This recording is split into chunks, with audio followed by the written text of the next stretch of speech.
I'm Elena Rodriguez, 35, and I never thought I'd be breaking into my own mother-in-law's house to find my son Carlos. The elegant handwritten note on my dining table was devastating in its politeness. Dearest Elena, we've taken Carlos somewhere he can truly flourish. You'll understand when you're older. Love. The Morettis. While desperately calling every contact in my phone, an Instagram story notification made my blood freeze. There was my deceased husband's mother, posing with Carlos at what looked like an exclusive boarding school campus. Captioned, finally giving our grandson the education he deserves.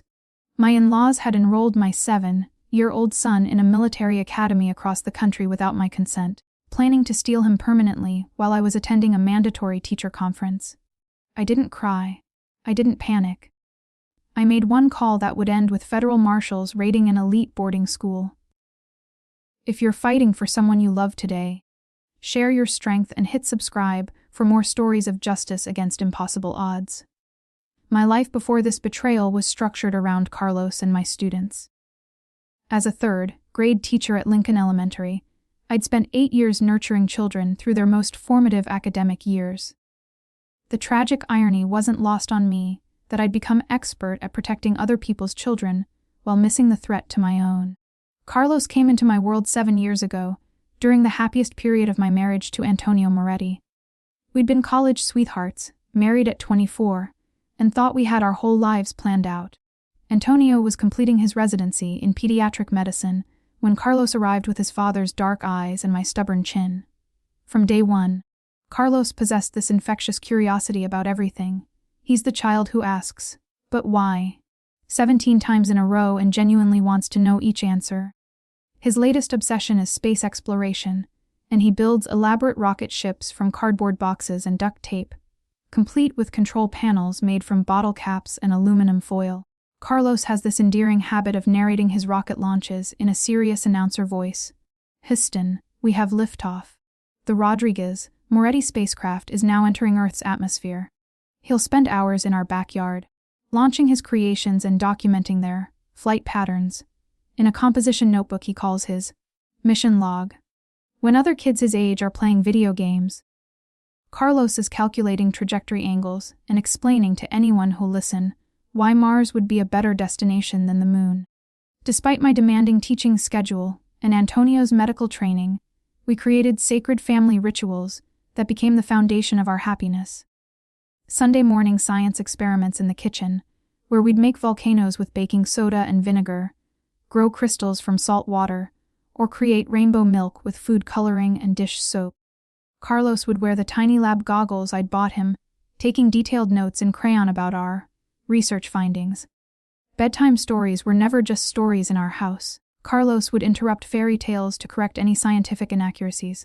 "Mommy, Jack's beanstalk couldn't really grow that fast without proper soil nutrients and adequate sunlight," he'd declare seriously.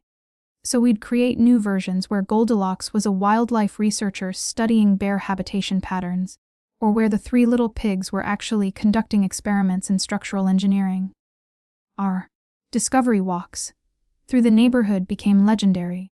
Carlos would collect interesting rocks, leaves, and insects for his nature journal, cataloging everything with the precision of a graduate student. He'd invented his own classification system, categorizing his finds by color, texture, and coolness factor, a scientific measurement he insisted was just as valid as any other.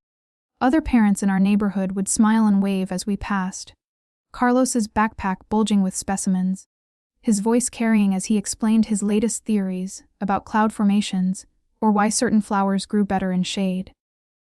The stability of our little family unit was everything to me. Antonio would often work late at the hospital, but he never missed Carlos's bedtime routine. He'd arrive home exhausted, still in his scrubs, but would transform into an animated storyteller the moment Carlos ran to greet him. "Tell me about the kids you helped today, Poppy," Carlos would say, and Antonio would share age-appropriate stories about his young patients, always emphasizing how medicine was like detective work, solving mysteries to help people feel better. Everything shattered when Antonio was killed in a car accident 3 years ago. A drunk driver ran a red light on a Tuesday evening as Antonio was driving home from the hospital, stealing my husband, Carlos's father, and our planned future in a single moment. The grief nearly destroyed me, but Carlos needed me to survive. In those first dark months, I moved through life like a ghost, teaching my students during the day and collapsing into bed beside Carlos each night, both of us clinging to each other as the only remaining pieces of our broken world. The Moretti family, Antonio's parents, Vincent and Catherine, along with his brother Marco, had always been a dominant presence in our lives, but after Antonio's death, they became overwhelming. Vincent owned a chain of high-end Italian restaurants that had made the family wealthy and socially prominent in our city. His restaurants were the kind of places where politicians held fundraisers and celebrities dined when they visited town. Catherine spent her time on charity boards and maintaining their image as pillars of the Italian-American community, organizing elaborate fundraisers and appearing in the society pages of the local newspaper. They'd always viewed my middle-class, Mexican-American background as beneath their sun, tolerating me only because Antonio loved me and because I gave them their precious grandson. At family gatherings, they would speak Italian among themselves when they wanted to exclude me from conversations, then smile sweetly and claim they were just reminiscing about old times. Catherine would make pointed comments about my exotic cooking when I brought dishes to family dinners, always managing to sound complimentary while making it clear that my food wasn't quite up to their standards. After Antonio's death, their barely concealed disdain became open warfare disguised as concern. They began making comments about my ability to provide for Carlos alone, suggesting that a teacher's salary wasn't sufficient for raising a Moretti child properly. Vincent would shake his head sadly when discussing my finances, saying things like, "Elena tries her best, but she just doesn't understand what opportunities wealth can provide a child." Catherine was more subtle but equally cutting, frequently asking Carlos if he was getting enough nutrition at home or if he needed them to supplement his wardrobe. They started keeping Carlos overnight more frequently, initially under the guise of giving me time to grieve and adjust to single parenthood. During these visits, they would take him to expensive restaurants and shops, buying him things I couldn't afford on my teaching salary. Designer clothes that he'd outgrow in months, electronic gadgets that were far too advanced for his age, experiences that cost more than I made in a week. They'd document these outings extensively on social media, posting photos of Carlos in luxury settings with captions like, "Ensuring our grandson experiences the finer things in life," and "Some children deserve only the best." More insidiously, they began subtly undermining my authority and our family traditions. They'd casually mention how much better his life could be if he lived with them in their mansion, attended private schools, and had proper tutoring. "Carlos deserves the advantages the Moretti name can provide," Vincent would say during our increasingly tense conversations. Antonio would have wanted his son to have every opportunity, not to be limited by. He'd pause meaningfully, letting the implication hang in the air. The manipulation was sophisticated and relentless. They'd give Carlos gifts that required ongoing expenses. A fish tank that needed special food and equipment. A remote control helicopter that required expensive replacement parts. Art supplies that needed constant replenishing. When I couldn't afford to maintain these gifts properly, they'd express concern about Carlos being disappointed and offer to help out, always in front of Carlos so that refusing would make me look mean and unreasonable. They began questioning my parenting decisions more openly, especially regarding Carlos's education. "Elena, dear," Catherine would say in her sweetest voice, "don't you think Carlos is too advanced for public school? Children like him need specialized education to reach their full potential." When I explained that Lincoln Elementary had an excellent gifted program and that Carlos was thriving there, Vincent would counter with statistics about private school graduates, college acceptance rates, and future earning potential. After their visits, Carlos would come home confused and sometimes disappointed with our modest lifestyle. "Nana says I could have my own computer and a telescope if I lived with them," he told me one evening after returning from a weekend at their house. "Why do we have to live in this small house? Mommy, why can't we have nice things like Nano and Nana?" The questions broke my heart because they came from genuine confusion, not selfishness.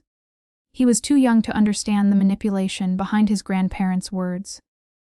I tried to maintain perspective, reminding myself that the Morettis were grieving too, that their behavior might stem from their own loss and desire to stay connected to Antonio through Carlos. I made excuses for their subtle put-downs and increasing interference, telling myself that their wealth and privilege had simply made them out of touch with normal family dynamics. But as months passed, their behavior became more aggressive and their criticism of my parenting more direct. The turning point came during Carlos's 6th birthday party.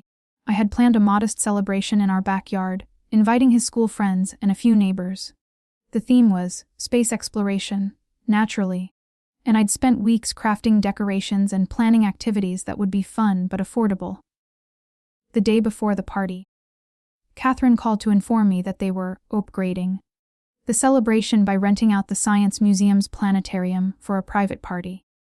"We've already sent new invitations to all the important families in the community," she announced, as if this were a wonderful surprise, rather than a complete hijacking of my son's birthday. "Carlos deserves to celebrate with children from good families, not just—" She trailed off, but her meaning was clear. When I protested that I had already planned everything, and that Carlos was excited about our backyard party, she sighed dramatically. "Elena, dear, sometimes love means wanting better for our children than we can provide ourselves." The planetarium party was lavish and impressive, with professional entertainment, gourmet catering, and gifts that embarrassed me with their expense. Carlos enjoyed himself, of course. What 7-year-old wouldn't be thrilled by such an elaborate celebration? But I felt like a guest at my own son's birthday party, watching from the sidelines as the Morettis accepted congratulations for their generosity and devotion to their grandson. Several parents I didn't recognize approached me with comments like, "You're so lucky to have such supportive in-laws," and "It must be wonderful to have family who can provide such opportunities for Carlos." That night, as I was tucking Carlos into bed, he said something that chilled me to the bone. "Mommy, Nana says that if I lived with them, every day could be like today.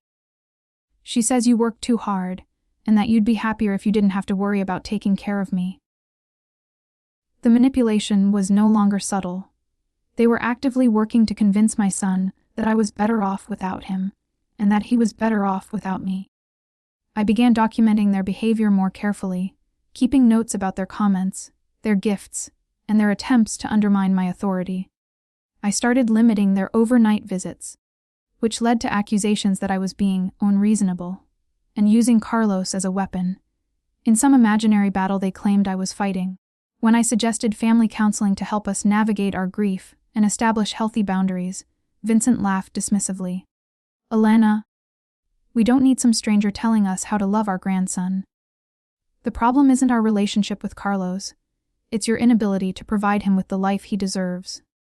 Last month, the school district announced a mandatory 3-day professional development conference in Phoenix. As a veteran teacher and department head, my attendance wasn't optional. The conference focused on new reading curriculum standards, and missing it would have serious implications for my job performance evaluation. I'd already used most of my personal days dealing with Carlos's illness earlier in the year, so finding alternative childcare for 3 days seemed impossible. Despite my growing uneasiness about their influence on Carlos, I arranged for him to stay with the Morettis. My regular babysitter, Maria, was attending her sister's wedding in Mexico. My closest friend, Jennifer, was dealing with her own family crisis. The after-school program at Carlos's school didn't offer overnight care. I felt trapped between my professional obligations and my maternal instincts, and the Morettis sensed my desperation. "Of course we'll watch Carlos," Catherine said with that cold smile she'd perfected, her voice dripping with false sweetness. "It will give us quality time with our grandson. You focus on your teaching responsibilities." The condescension in her voice was unmistakable, as if my career in education was somehow frivolous compared to their wealth and social standing. Vincent nodded approvingly, adding, "Perhaps this will give Carlos a chance to see what stable, traditional family life looks like." The comment stung, but I swallowed my response. I needed their help, and they knew it. The power dynamic between us had shifted dramatically since Antonio's death, and they never missed an opportunity to remind me of my dependence on their goodwill. I spent the afternoon before leaving preparing everything meticulously, my teacher instincts for organization kicking into overdrive. I packed Carlos's clothes for 3 days, including his favorite pajamas and the special shirt he wore for important occasions. I included his beloved stuffed astronaut named Neil Armstrong, a gift from Antonio that Carlos had slept with every night since his father's death. I packed the tablet loaded with educational apps we used for homework, along with his physical workbooks and reading assignments. I wrote detailed instructions about his routine in my careful teacher handwriting: wake up time, breakfast preferences, his mild asthma medication schedule, and the phone numbers for his doctor, his school, and 3 emergency contacts. I included information about his shellfish allergy, his fear of thunderstorms, and the specific way he liked his sandwiches cut. I even drew a little diagram showing how to set up his nightlight to project stars on the ceiling, knowing that this small comfort helped him sleep. Be good for Nana and Nano. Okay, I told Carlos as we pulled into their circular driveway, past the elaborate fountain and perfectly manicured gardens that made our modest home seem shabby by comparison. Remember, they have different rules than we do at home, and that's okay. Just be yourself, mi amor. I know, mommy, he said, using the Spanish endearment that always melted my heart. I'll be really quiet and polite, just like they want. Maybe this time they'll see that I can be good enough. That statement should have broken my heart, but at the time, I was just grateful for their help and proud of Carlos for being so mature about the situation. I hugged him tightly, breathing in the scent of his strawberry shampoo, not knowing it would be over a week before I held him again. The weight of his small body in my arms, the way he wrapped his arms around my neck and whispered, "I love you, Mommy," in my ear. These details would replay in my memory countless times during the dark days ahead. As I carried his overnight bag to their imposing front door, past the columns and marble steps that always made me feel like I was approaching a courthouse rather than a home, I overheard Vincent and Catherine's conversation, floating from the kitchen through the open French doors. Their voices carried clearly in the evening air, and something about their tone made me pause and listen. "We'll have to tell her about the academy arrangements soon," Vincent was saying, his voice carrying the satisfaction of someone discussing a successful business deal. "Let's wait until after she leaves," Catherine replied, her tone equally calculating. "No sense creating problems before necessary. Once she's gone and the boy is settled, it will be much easier to present this as a fait accompli." The words hit me like ice water, but in my desperate state, I convinced myself I was misunderstanding their conversation. They must be discussing some future educational opportunity, maybe a summer program or enrichment classes. They wouldn't actually make major decisions about Carlos's education without consulting me. Would they? I should have demanded explanations immediately. I should have taken Carlos and left that very moment. But with 200 teachers expecting me to lead workshops the next day, with my job potentially on the line if I missed this mandatory conference, and with no alternative childcare arrangements possible at such short notice, I convinced myself I was overthinking things. My teacher brain, trained to solve problems and find logical explanations, worked overtime to rationalize what I'd heard. Maybe they were discussing enrolling Carlos in summer activities. Maybe they were planning to surprise him with educational opportunities during my absence. Maybe I was being paranoid because of our strained relationship. I gave Carlos one final hug, accepted Catherine's polite kiss on both cheeks, and drove away with a gnawing sense of unease that I tried to suppress. The 3-hour drive to Phoenix was filled with second-guessing myself. I called Carlos before bed that first night, and he sounded happy enough, excited about the special dinner they'd prepared and the surprise they'd mentioned for the next day. "Nana says we're going on an adventure tomorrow, Mommy. She says it's going to change everything for me." At the time, I assumed they were planning a trip to a museum, or perhaps a special shopping excursion. The conference had been exhausting but productive. 3 days of curriculum development and teaching strategy workshops left me drained, but inspired to try new approaches with my students. I attended sessions on integrating technology into reading instruction, participated in collaborative planning workshops, and networked with educators from across the state. During breaks, I'd call Carlos, but increasingly Catherine would answer and explain that he was busy with activities or resting after a big day. On the final morning, I was packing my hotel room when my phone rang with Lincoln Elementary's number. The sight of my school's caller ID filled me with dread. Why would they be calling during the conference unless something was seriously wrong? Ms. Rodriguez. This is Janet from the main office, came the familiar voice of our school secretary. Carlos wasn't in class today and we haven't received absence notification. My world tilted sideways, the hotel room seeming to spin around me as the implications hit. What do you mean he wasn't in class? He's staying with his grandparents. They should have brought him. We haven't seen Carlos today and no one has called him in absent, Janet replied, genuine concern evident in her voice. Is everything all right? This isn't like you to miss notification procedures. As a teacher myself, I knew the protocols. Parents were required to call in absences before 9 a.m. The Morettis knew this too. They'd picked Carlos up from school countless times and were familiar with our procedures. I rushed from the hotel, still wearing my conference badge and carrying my teaching materials, my hands shaking as I tried to dial the Morettis phones while driving. The 2-hour drive from Phoenix felt eternal as I called both their cell phones and their landline repeatedly. Every call went straight to voicemail. The familiar recorded message. You've reached Vincent and Catherine Moretti. We're unable to take your call right now, but please leave a detailed message and we'll return your call promptly. Began to sound mocking after the 15th attempt. I arrived at their estate to find both their luxury cars gone, the silver Mercedes sedan and the black Escalade they used for family outings. Using the emergency key Antonio had given me years ago. Hidden under a decorative stone near their garden fountain, I entered their marble foyer.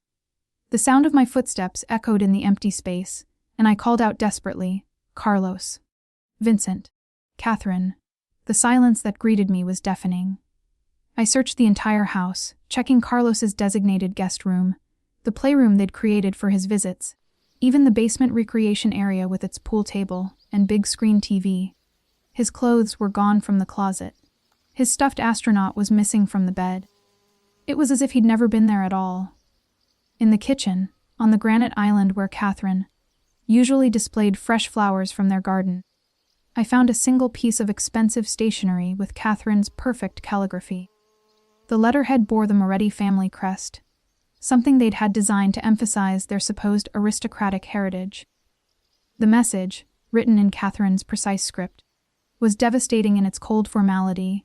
Dearest Elena, we've taken Carlos somewhere he can truly flourish academically and socially. The Whitmore Military Academy will provide him the education and opportunities a Moretti deserves. He'll learn discipline, excellence, and proper values that will serve him throughout his life. You'll understand when you're ready to put his future above your emotions. This decision wasn't made lightly, but Carlos's potential cannot be wasted on substandard public education. Love. The Morettis. No phone number, no location information, no timeline for return, no acknowledgement that they'd committed a crime. The casual way they'd signed it, love. The Morettis, made my stomach turn. This wasn't love. It was kidnapping dressed up in elegant stationery, and justified by their twisted sense of entitlement. My trembling hands could barely operate my phone as I searched for Whitmore Military Academy. What I found made my worst fears seem understated. It was an elite boarding school in Virginia, over 2,000 miles away, catering to the children of wealthy families who wanted military-style discipline combined with academic excellence. Their website boasted about their character development programs and their success in preparing young men for leadership roles in society. The tuition alone was $65,000 per year, more than my entire teaching salary. Their admission process was notoriously selective, requiring extensive testing, interviews, and what they called character references from prominent community members. The fact that the Morettis had managed to enroll Carlos suggested months of planning, not a spontaneous decision made during my 3-day absence. I contacted Child Protective Services immediately, my teacher training kicking in as I remembered the protocols for reporting suspected child abuse or kidnapping. After being transferred multiple times through their bureaucracy, I finally reached someone who could help. Ma'am, I understand your concern. the intake worker said in a tired voice that suggested she'd heard similar stories before. But if the child's legal guardians have enrolled him in a private school, that's typically within their rights. They're not his legal guardians, I said, my voice rising in panic. I'm his mother. I have sole custody. They've kidnapped my son. The word kidnapped felt surreal coming out of my mouth, like something from a crime show rather than my real life. It took 6 hours of documentation, frantic phone calls to my attorney, and finally connecting with Detective Sarah Martinez, who specialized in family crimes. Before anyone took my situation seriously. Elena, what they've done is absolutely illegal. Detective Martinez confirmed after reviewing my custody documents and the timeline of events. This is kidnapping, custodial interference, and possibly conspiracy. We're talking federal charges since they've crossed state lines. Her validation felt like the first breath of air I'd taken since discovering Carlos was missing. Someone in authority finally understood the gravity of the situation. What do we do now? I asked, struggling to maintain composure as the reality of the situation hit me fully. Where is my son right now? We're coordinating with Virginia authorities to locate him immediately, Detective Martinez explained, her voice carrying the confidence of someone who'd handled similar cases. The academy will be contacted within the hour, and if they're harboring a kidnapped child, they'll face serious consequences too, private school or not. They can't ignore federal law. She explained that the FBI would likely become involved due to the interstate nature of the crime and the potential for document fraud. Your former in-laws probably presented forged guardianship papers to the school, she said. That's a federal crime in itself, separate from the kidnapping charges. That night was the longest of my life. I sat in Carlos's bedroom in our small house, surrounded by his space posters and model rockets, holding Neil the astronaut that I'd found abandoned in his backpack. I wondered if my baby was scared, if he was asking for me, if he understood that I wasn't choosing to leave him. The weight of his absence felt physical, like a crushing pressure on my chest that made it hard to breathe. I called Jennifer, my closest friend and fellow teacher, sobbing into the phone as I explained what had happened. "I'll be right over," she said without hesitation. "Don't be alone tonight." When she arrived with Chinese takeout and a bottle of wine, I couldn't eat anything, but her presence kept me from completely falling apart. They planned this, I kept repeating, pacing around Carlos's room. This wasn't impulsive. They researched schools, forged documents, waited for the perfect opportunity when I'd be out of state. How could I have been so blind? Jennifer, wise from her own experiences with difficult family members, reminded me that predators are skilled at hiding their intentions. You trusted them because you're a good person and a loving mother. This isn't your fault. The next morning brought a social media notification that shattered my remaining composure. Catherine had posted photos on her Instagram account, which I'd never unfollowed despite our strained relationship. The images showed Carlos in an expensive military uniform, standing rigidly at attention with other boys at what was clearly Whitmore Academy. His face looked confused and unhappy, a stark contrast to the proud smile he usually wore in photos. The caption read, "Our grandson beginning his journey at one of America's finest institutions. Sometimes love means making difficult decisions for our children's futures. Carlos will learn discipline, excellence, and the values that will make him a leader. Pradnan of military tradition, excellence, best opportunities." The comments from their wealthy friends were nauseating. Such devoted grandparents. What a lucky boy to have family who prioritize his future. That's real love. Making hard choices for the greater good. One comment particularly stung. That poor boy finally has the stability and structure he needs. Thank goodness for grandparents who step up when parents can't provide proper guidance. They weren't just stealing my son. They were publicly humiliating me and rewriting the narrative to make themselves the heroes of this story. The fact that they felt comfortable posting about it on social media showed how confident they were that they'd get away with their crime. Detective Martinez called with an update that afternoon.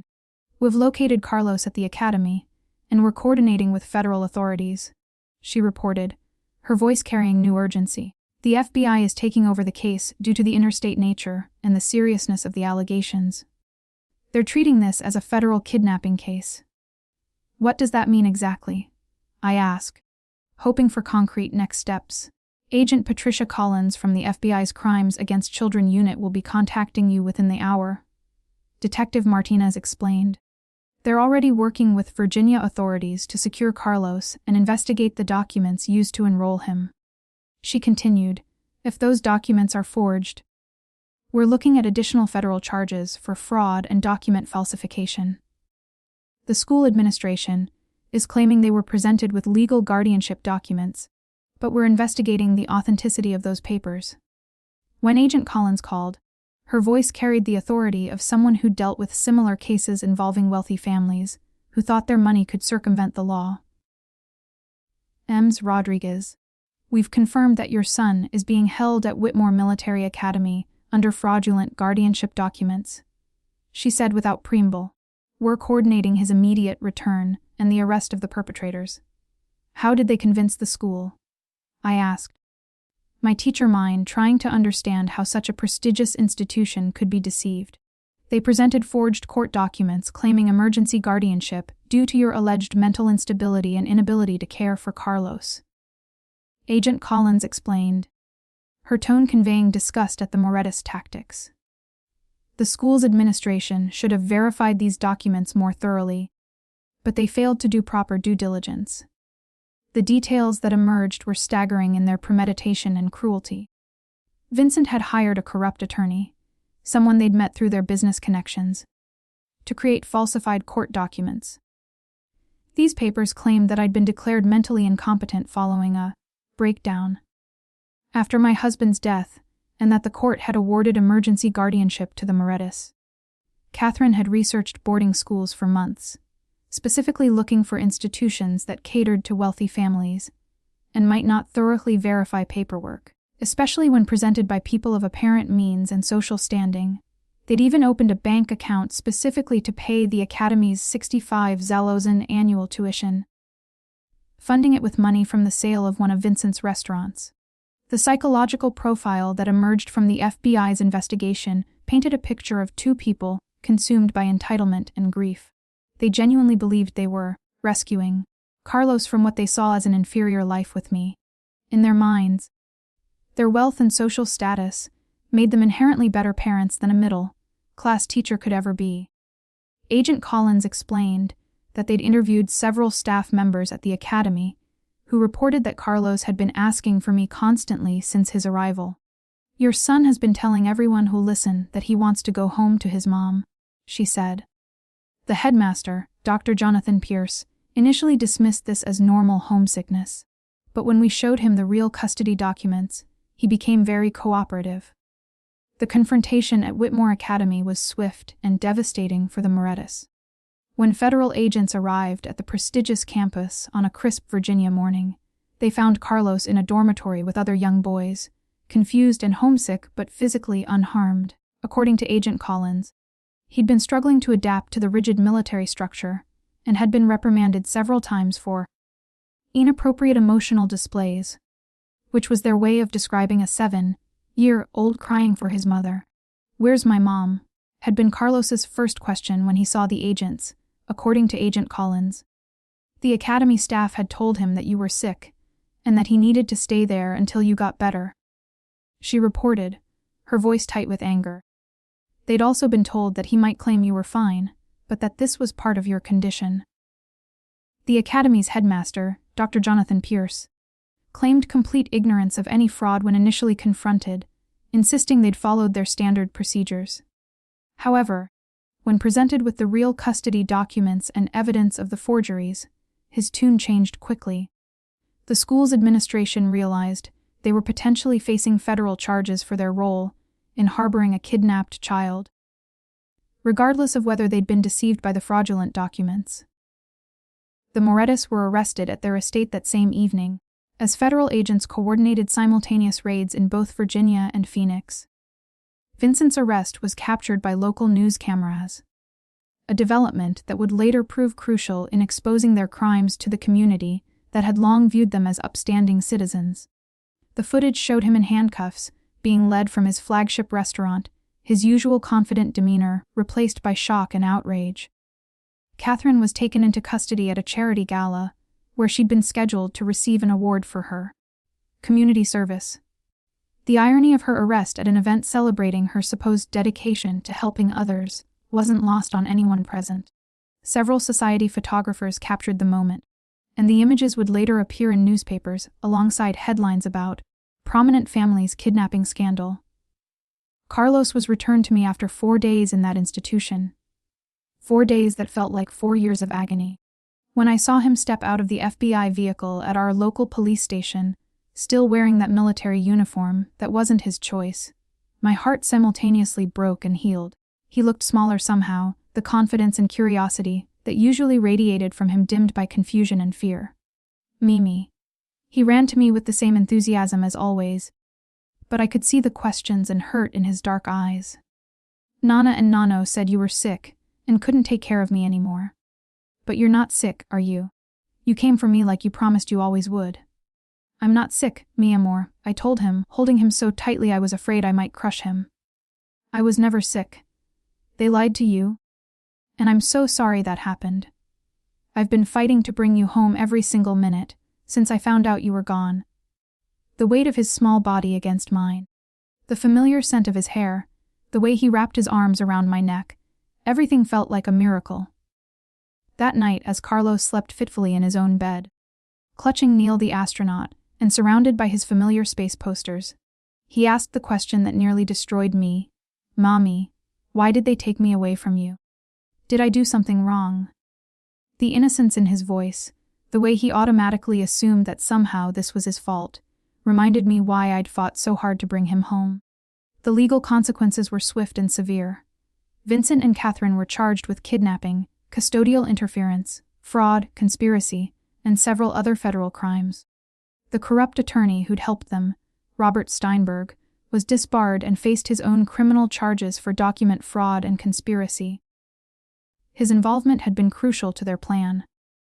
Without his legal credentials to create convincing forgeries, the Morettis never could have pulled off their scheme. The case attracted national media attention, partly due to the Moretti family's prominence in Phoenix society and the shocking nature of their crimes. Cable news shows featured the story as an example of wealthy entitlement and the lengths some people will go to maintain control over family members. Legal experts appeared on various programs to discuss how the case highlighted gaps in private school admission procedures and the need for better verification of guardianship documents. The Whitmore Military Academy faced its own investigation for their failure to properly verify documents before accepting a child. While they claimed to have been victims of fraud themselves, investigators found that their admission procedures were inadequate for preventing such deceptions. Their accreditation was threatened, and several families withdrew their children due to the scandal, damaging the institution's reputation and finances. The aftermath required extensive counseling for both Carlos and me. Dr. Maria Santos, a child psychologist specializing in trauma and family disruption, helped Carlos process the experience and understand that he wasn't at fault for what had happened to him. Carlos is remarkably resilient, Dr. Santos told me after several sessions. But he'll need consistent reassurance that you're not going anywhere, and that the adults who hurt him can't reach him anymore. Children his age often blame themselves for family conflicts, especially when they're told that decisions were made for their own good. The most challenging part was explaining to Carlos why people who claimed to love him had hurt him so badly. During our family therapy sessions, Dr. Santos helped me find age-appropriate ways to discuss the complex emotions surrounding betrayal by trusted family members. Sometimes grown-ups want something so much that they forget about what's right and wrong. I told him during one particularly difficult conversation. But that doesn't mean their bad choices were your fault, my amor. Carlos's recovery was gradual but steady. He started having nightmares about being taken away again, waking up in the middle of the night to make sure I was still in the house. We developed a bedtime routine where I'd show him the legal documents that proved he belonged with me. Simplified explanations of custody papers and restraining orders that gave him concrete evidence of his security. The trial became a media sensation that extended far beyond our local community. Vincent and Catherine's defense attorney tried to paint them as concerned grandparents acting in Carlos's best interests, claiming I was an unfit mother struggling with grief and financial instability. Their lawyer, Margaret Whitfield, was known for representing wealthy defendants in high-profile cases, and she attempted to portray the Morettis as victims of an overzealous prosecution. My clients genuinely believed they were providing their grandson with opportunities that his mother, despite her best intentions, simply couldn't afford, Whitfield argued during opening statements. They saw a brilliant child whose potential was being limited by circumstances beyond anyone's control, and they acted out of love, not malice. The prosecution, led by federal prosecutor James Morrison, systematically dismantled their narrative. They presented evidence of the forged documents, the months of premeditation that went into planning the kidnapping, and testimony from Carlos's teachers about his happiness and academic success under my care. They brought in handwriting experts who confirmed that the custody documents were forged, digital forensics specialists who traced the Morettis, online research into boarding schools, and financial experts who detailed the elaborate planning that went into funding their scheme. Dr. Santos testified about the psychological damage caused by the Morettis actions, explaining how parental alienation and forced separation could cause lasting trauma in children. This child was told his mother didn't want him and couldn't care for him, she stated during her testimony. That level of manipulation and deception can cause lasting damage to a child's ability to trust and form healthy relationships. The most powerful moment came when Judge Catherine Williams allowed Carlos to speak in a private session with just the judge, attorneys, and a child advocate present. I wasn't allowed in the room, but the transcript was later made part of the public record. Carlos's simple words carried more weight than any legal argument. I just want to stay with my mom. She never lied to me. Nana and Nano said she was sick, but she wasn't. They said I couldn't go home, but that wasn't true either. I don't want to see them anymore because they made me scared. The judge's face was reportedly stern as she listened to Carlos's testimony, and several observers noted that she seemed particularly affected by his matter of fact recounting of events. Children often make the best witnesses in cases like these because their innocence makes deception nearly impossible. Vincent and Catherine ultimately accepted plea deals to avoid a lengthy trial that would have exposed even more damaging details about their manipulation and the extent of their planning. Vincent received a sentence of 24 months in federal prison, followed by 3 years of probation and a permanent restraining order preventing any contact with Carlos or me. Catherine received 18 months in prison, and the same probation and restraining order conditions.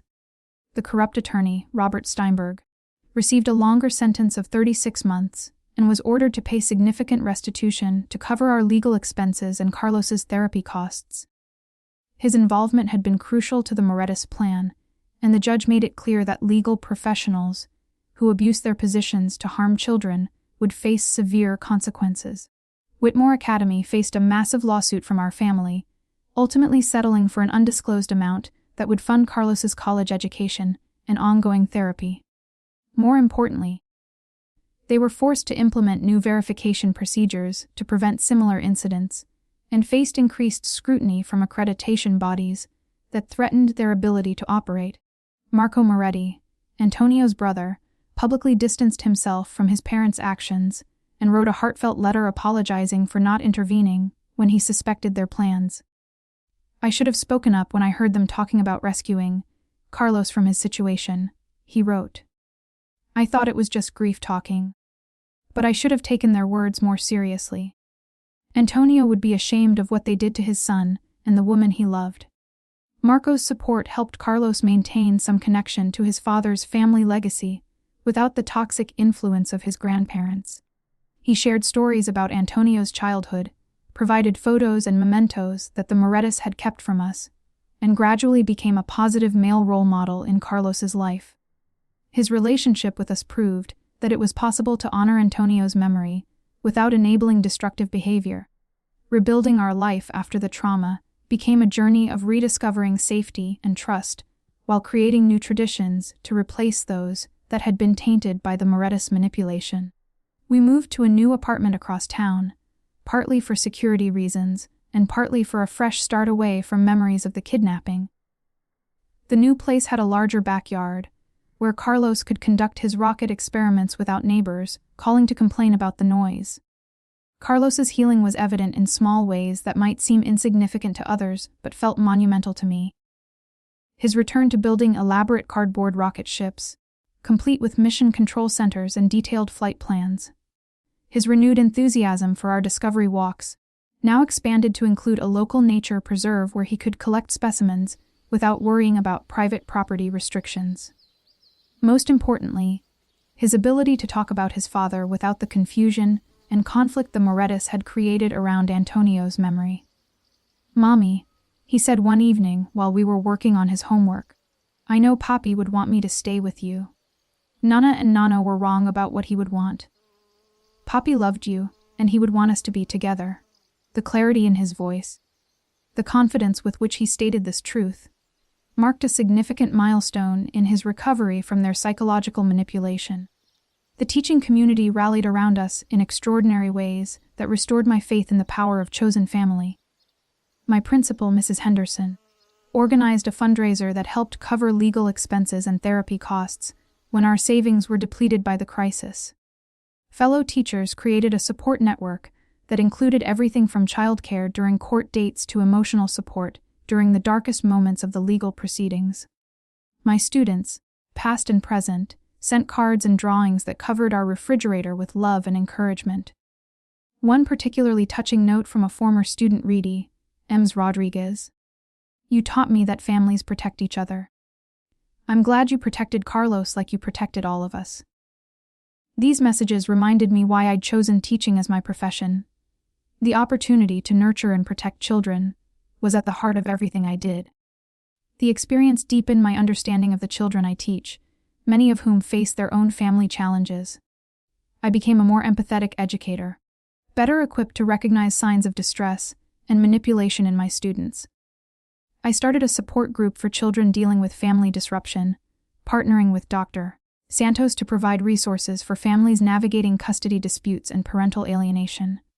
6 months after the ordeal, Carlos and I established new traditions to replace the memories the Morettis had tried to steal from us.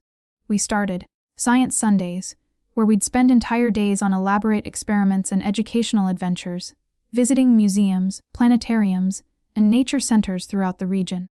These outings became legendary among Carlos's classmates, who would beg their parents to arrange similar expeditions.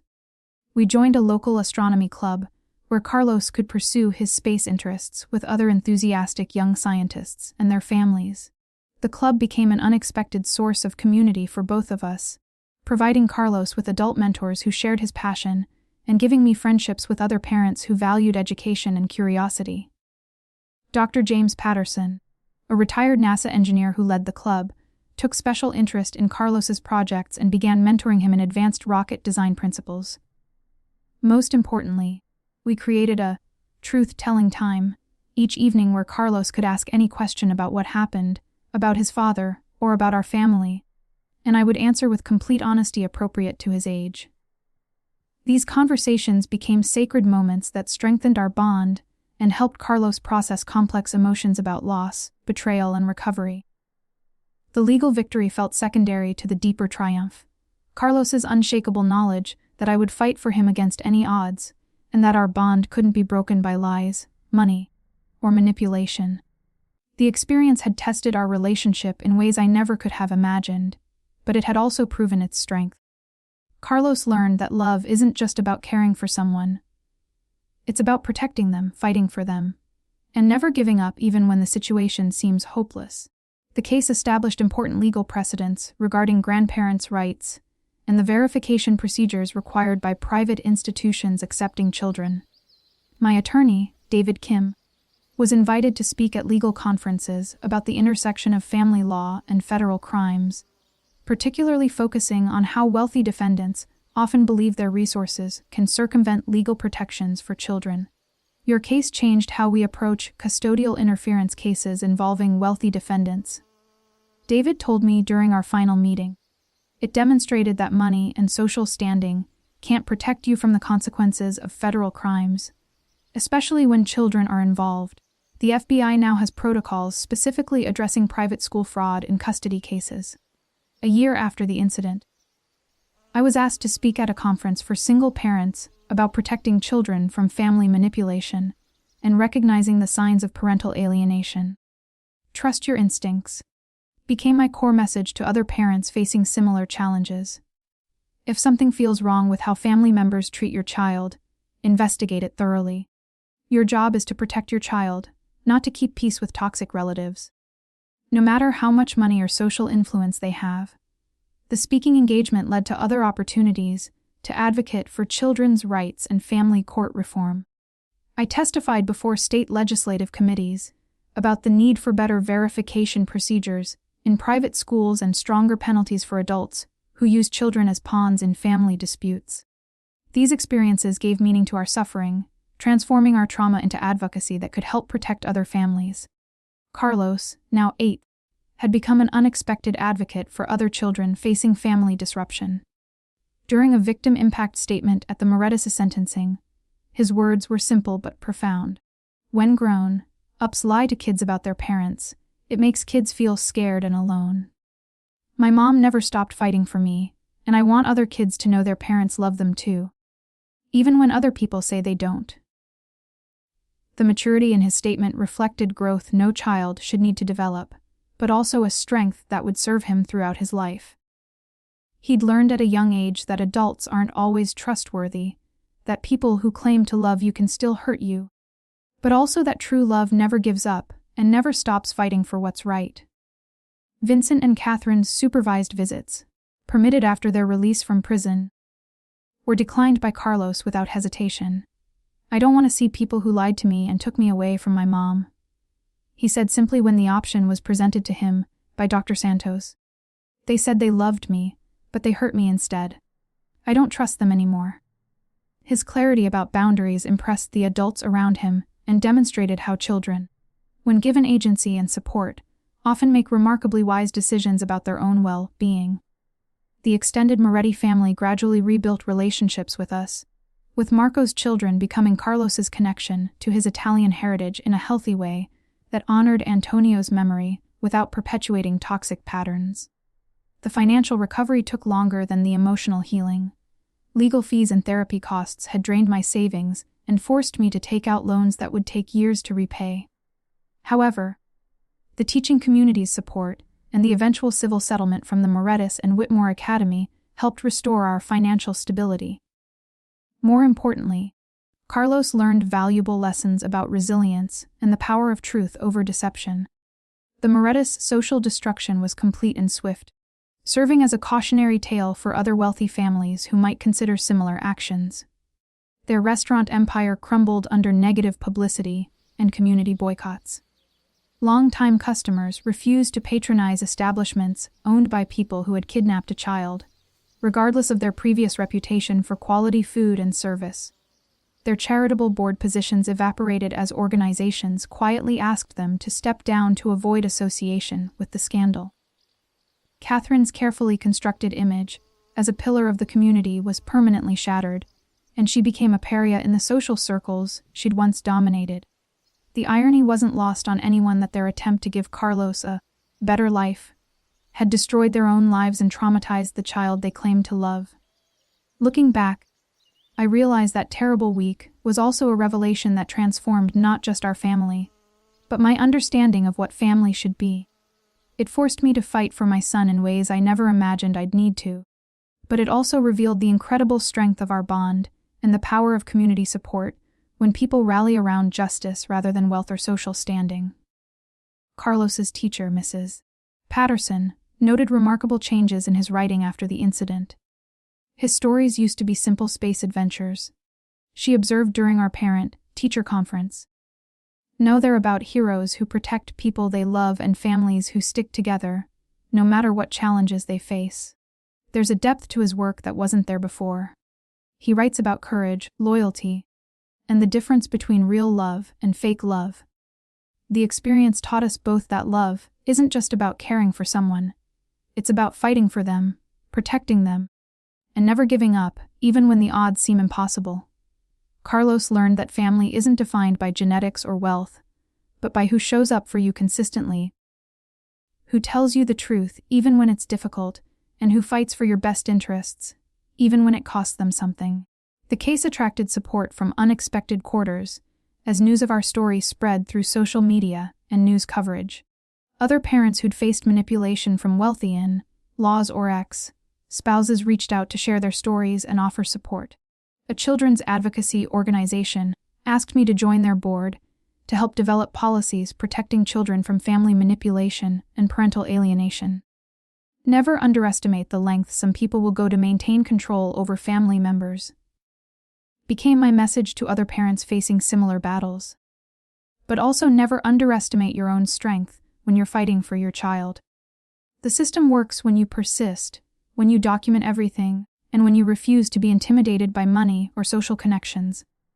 Dr. Patricia Williams, a family law expert who followed our case, wrote an article for a legal journal highlighting how our experience demonstrated the need for better protections against wealthy families who use their resources to circumvent legal safeguards. The Morettis case shows how sophisticated financial manipulation can be in custody disputes. She wrote, "When people have unlimited resources and social connections, they can create very convincing facades that mask criminal behavior.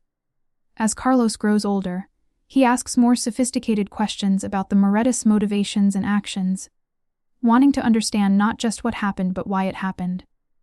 Dr. Santos continues to help us navigate these conversations, always emphasizing that Carlos was never at fault and that love doesn't lie, manipulate, or try to replace the people you care about. They wanted to control me because they couldn't control what happened to Poppy. Carlos said recently during one of our truth-telling sessions. But controlling people isn't the same as loving them, is it? His insight astounded me. At age 8, he'd grasped concepts that many adults struggle to understand about the difference between love and control. Our bond, tested by circumstances that would challenge any family, emerged unbreakable.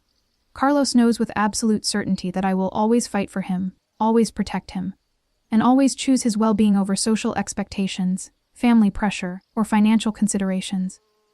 The security he feels in our relationship has allowed him to thrive academically and socially in ways that might not have been possible without going through this crucible together.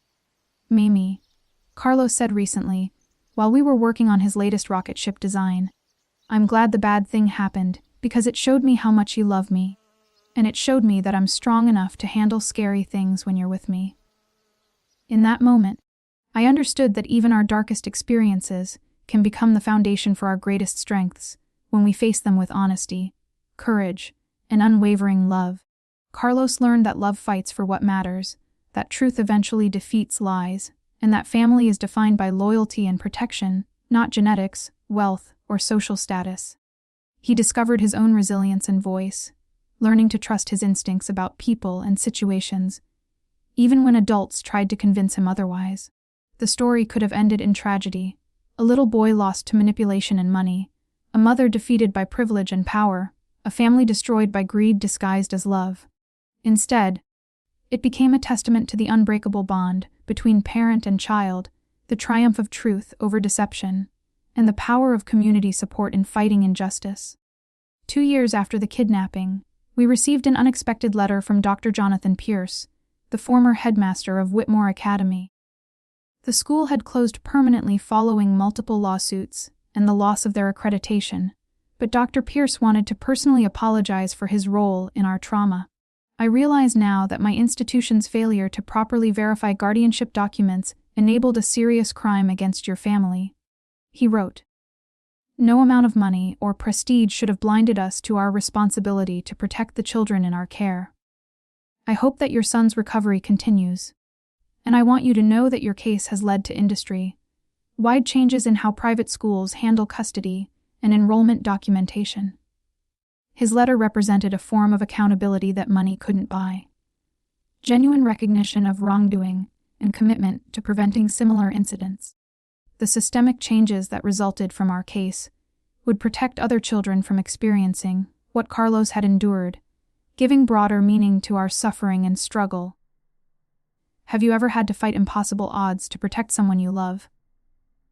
How did you find the strength to keep going when everything seemed stacked against you? Share your story in the comments below. And if this journey of maternal love and justice resonated with you, Please hit subscribe for more stories about real families, overcoming false narratives, and wealthy families who think money can buy them anything, including other people's children. Remember, true love never surrenders, never stops fighting, and never accepts defeat when protecting those who matter most. Your worth as a parent isn't measured by your bank account or social connections. It's measured by your commitment to your child's well-being and your willingness to fight for what's right, regardless of the cost. Thank you for joining us on this journey of healing, justice, and the triumph of authentic love over manipulative control. Until next time, keep fighting for what matters. Keep protecting those you love, and never let anyone convince you that money or status makes them better parents than love, dedication, and genuine care ever could.